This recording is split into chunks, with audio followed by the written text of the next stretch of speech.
तो जय जगन्नाथ सांग मैंने तो आम चली संध्या बेले आज प्रभु को दर्शन करने तो साई मंदिर आम जाइलु। तो साई मंदिर में आम आसी पहुँची जाइलु। तो देखो मंदिर टी कौ भाव केते सुंदर भाव मंदिर टी होती। तो यही मंदिर टी आमर बरगढ़ ही अवस्थित, बरगढ़ जिले में अवस्थित साई मंदिर। तो साई मंदिर भितर बेढ़ाटा बहुत सुंदर है। तो से साइड्रे आमर से सब फूल फूल दुकान अच्छी, नड़िया फड़िया सब बिक्री हुए। तापर आम जा पूरा सीधा आम ठाकुर को देखी दूसरी देखूँ बाबा तांकर बसी। तो मु फास्ट गोटे दीप नहीं कि तो बाबा को लेकिन लगे बुले देली। तो दीप मु बुले सारा तापर मु लगे देली धूप। धूप भी मो ठाकुर को बुले देली धूप। तो धूप बुले सारा तापर मु मोर झी को भी टिके धूप बुले देली। तो झील मोर से बसिकी तार अनईची कह मामा कौन कर देखुची। तो ताकू भी मुझे डाकी आनिकी ता हाथ धरिकी भी धूप बुले देली। तापर ताकू मु धूप बुले सारा पर आम मंदिर पहाच को नमस्कार करी तो मंदिर भितर को आम एंट्री करूँ। तो मंदिर भितर को आम एंट्री कलापर तापर ये फास्ट थिला बाबांकर दुई पाद।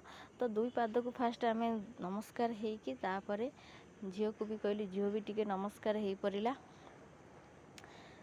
तापर आम अपेक्षा करूँ नना को। तो नना आसी नथिले। तो नना आसीगले तो भितर को जाइए बाबा पाखरे जाइए भोग करदेलु। आम झीर मोर भोग करदे तापर फिर पलि आसिलु।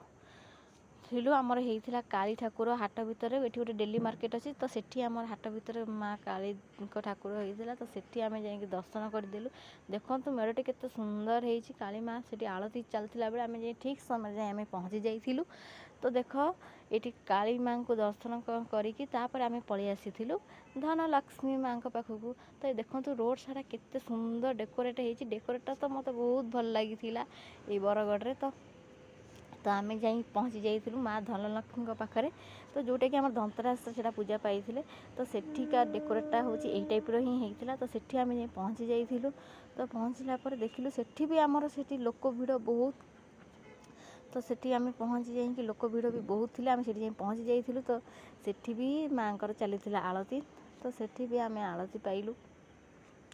तो देखु ये सब लोक केते जीवा आसा करूँ सब चलीगले सब ठाकुर देखा। तो मुझे ऊपर को जाई पार नथिली। तो मु तले थी वीडियो करी।